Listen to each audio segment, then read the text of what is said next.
Hey guys, welcome to some HipHughes history, guys. We're going to bang out the 14 points in the next few minutes.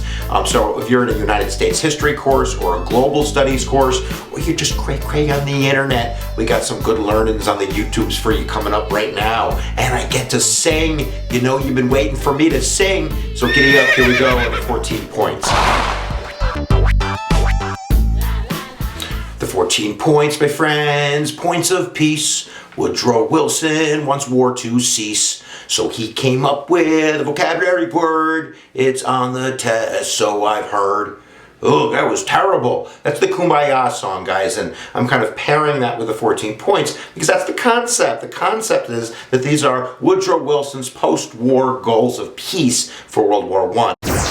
All right, guys, the speech is given by Woodrow Wilson on January 8th of 1918. That's 1818 right there. And it is basically trying to sell the war to the American public. That, you know, a lot of people didn't want to go to war. Woodrow Wilson didn't want to go to war, at least, you know, when he was running for his second term. And now, because of unrestricted submarine warfare and the Bolshevik Revolution and the Zimmerman Note, there's all of these reasons that the United States is going. So Woodrow Wilson wants to make sure that if we're going, that we're going for a good reason. We're going to go with a plan for peace at the end of the war, hence the 14 points. The 14 points is also, I think, a sale to the Germans, basically saying, look, like if we're involved, if you give up and you quit, we're not going to have a peace plan of vengeance. We're going to have a peace plan that brings the world farther away from war in the future. So I think that if you understand the war aims and you understand why he gave it, now you can understand maybe the 14 points. So we're going to chop them up. We're going to summarize. There's a link down below. If you click that, you can go and see the actual language,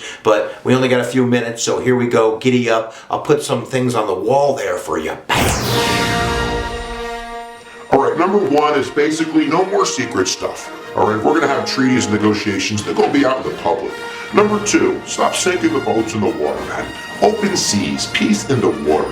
Number three, free trade. Enough with these embargoes and punishing, Free trade would be cool.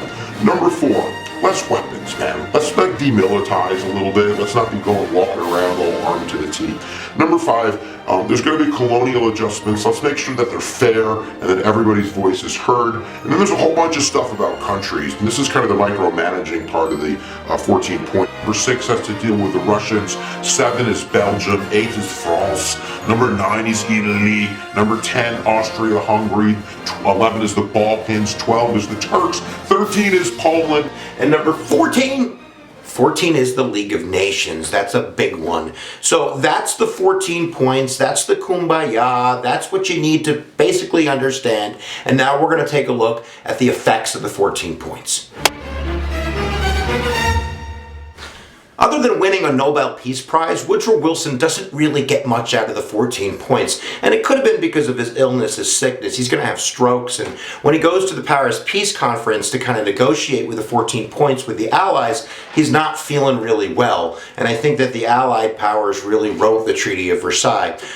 So I think that number one, you want to realize that most of the 14 points aren't in the Treaty of Versailles. The only one that makes it really is the League of Nations, the 14th point. And then the treaty is kind of filled with language that is very harsh.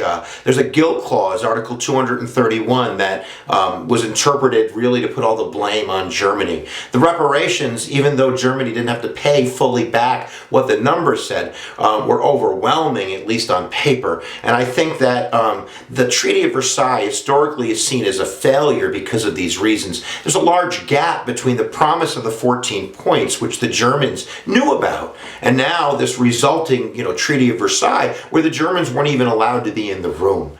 So basically the conclusion is going to be that the failure of the 14 points to make it into the Treaty of Versailles is really going to be one of the big reasons for the rise of Nazism, National Socialism in Germany, blaming, not just the Jews, but the Treaty of Versailles on, Germany's woes. And that's going to lead Hitler into the front of the pack eventually.